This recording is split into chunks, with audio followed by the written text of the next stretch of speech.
زبیدہ آپا کا رنگ گورا کرنے کا ٹوٹکا۔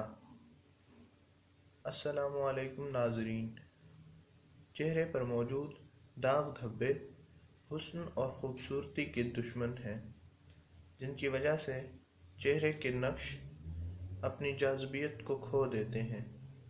آج ہر لڑکا اور ہر لڑکی چہرے کے دانوں، داغ دھبوں اور کیل محاسوں سے پریشان ہے۔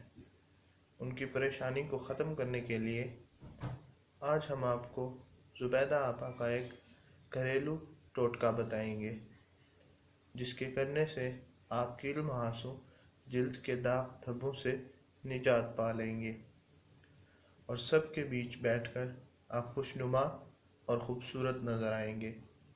یہ ٹوٹکا بہت مؤثر ہے، اس کو لازمی استعمال کیجیے گا۔ اس پیسٹ کو چہرے پر 20 منٹ تک لگائیں اور 20 منٹ بعد اپنا چہرہ صاف پانی سے دھو لیں۔ 2 ماہ تک استعمال جاری رکھیں، آپ کا چہرہ نکھر جائے گا۔ کیل محاسوں، چہرے کے بدصورت داغ اور دھبوں سے آپ کو نجات مل جائے گی۔ دوستو، اس ویڈیو کو دوسروں کے ساتھ ضرور شیئر کریں۔ شکریہ۔ اللہ حافظ۔